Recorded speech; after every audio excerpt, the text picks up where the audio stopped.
BJP ప్రభుత్వం ప్రతిపక్షాల మీద కక్ష సాధింపు చర్యలు చేస్తూ ఉంది.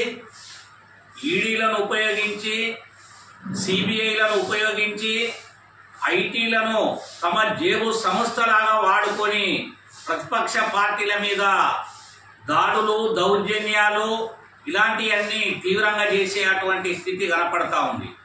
ఇటీవల కాలంలో కేసీఆర్ గారి కుమార్తె టీఆర్ఎస్ పార్టీకి సంబంధించినటువంటి ఎమ్మెల్సీ కవితను అక్రమంగా అరెస్ట్ చేసి ఈరోజు ఆ జైల్లో గుక్కినటువంటి పరిస్థితి కనపడతా ఉంది. ఆ ఘటన దేశ ప్రజలు మరవక ముందే మొన్న ఢిల్లీ ముఖ్యమంత్రి అయినటువంటి కేజ్రీవాల్ను కూడా ఈరోజు అరెస్ట్ చేసి ఆ లోపల పెట్టినటువంటి పరిస్థితి కనపడతా ఉంది. ఆ ఘటన కూడా మరవక ముందే ఈరోజు కాంగ్రెస్ పార్టీకి సంబంధించినటువంటి అకౌంట్లను అన్నింటినీ కూడా సీజ్ చేసేటువంటి పరిస్థితి ఇవాళ బీజేపీ సర్కార్ చేస్తూ ఉంది. అంటే ప్రశ్నించే వాళ్ళు ఉండొద్దు, ప్రశ్నించే గొంతు మిగులొద్దు, అన్ని పార్టీలను మూసేసి తొక్కేసి తిరిగి మళ్ళా అక్రమ పద్ధతులలో అధికారంలోకి రావాలనేటువంటి ప్రయత్నం ఇవాళ మోడీ సర్కార్ చేస్తూ ఉండు.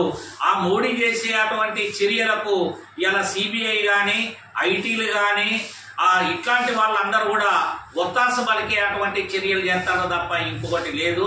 సుప్రీంకోర్టు ఇటీవల కాలంలో చెప్పినటువంటిది ఏంది, ఎలక్ట్రోల్ బాండ్స్ కు సంబంధించినటువంటి వివరాలన్నీ బయట పెట్టాలి ఎస్బీఐ బ్యాంకు అని చెప్పి ఆదేశాలు ఇచ్చినటువంటి నేపథ్యంలో ఆ వివరాలన్నీ వాళ్ళ బయట పెడితే కోట్ల రూపాయల అవినీతి జరిగింది. అవన్నీ కూడా బీజేపీ సర్కారు సొమ్ము చేసుకొని రేపు ఎలక్షన్లలో డబ్బులు విపరీతంగా ఓటర్లందరినీ ప్రభావాలకు గురి చేసి ప్రభావితులను చేసి వాళ్ళను లోపరుచుకొని అనేక రకాల ప్రలోభాలకు గురి చేసి తద్వారా ఓట్లు తీసుకొని మళ్ళా అధికారంలోకి రావాలనేటువంటి ప్రయత్నం. ఈ నేపథ్యంలోనే ప్రశ్నించినటువంటి ప్రతిపక్ష పార్టీలు, ఎర్రజెండా పార్టీలు, ఇతర ప్రతిపక్ష పార్టీలు అన్ని ప్రశ్నించినాయి. ఆ నేపథ్యంలోనే ఎమ్మెల్సీ కవిత అరెస్టు, ఆ నేపథ్యంలోనే ఢిల్లీ ముఖ్యమంత్రి కేజ్రీవాల్ అరెస్టు. ఇలా కేజ్రీవాల్ అరెస్టు, ఎమ్మెల్సీ కవిత అరెస్టును సిపిఎం పార్టీ తీవ్రంగా ఖండిస్తూ ఉంది.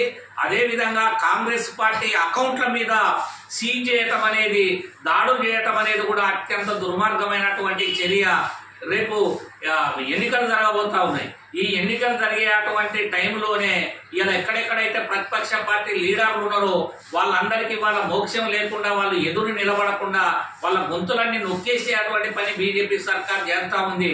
అదేవిధంగా ఇలా ఇండియా కూటమిలో భాగస్వామి ఉండి ప్రధాన ప్రతిపక్షంగా ఇండియా కూటమిలో బలంగా ఉన్నటువంటి కాంగ్రెస్ పార్టీ ఆర్థిక లావాదేవీలన్నింటినీ తగ్గించాలనేటువంటి ప్రయత్నంలో భాగంగానే ఇవాళ కాంగ్రెస్ పార్టీ అకౌంట్లన్నింటినీ సీజ్ చేయడం అనేది అత్యంత దుర్మార్గమైనటువంటి చర్య.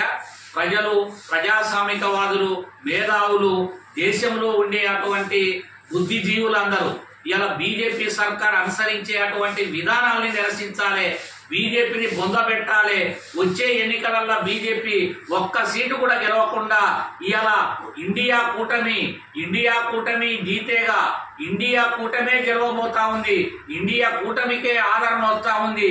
ఈ ఆదరణ చూసినటువంటి బీజేపీ సర్కారు అణగదొక్కాలనేటువంటి ప్రయత్నం చేస్తా ఉంది. అందుకని బుద్ధిజీవులందరూ ఐక్యం కావాలి, బీజేపీ భరతం పట్టాలి, మోడీ సర్కార్ను గద్దె నింపాలి.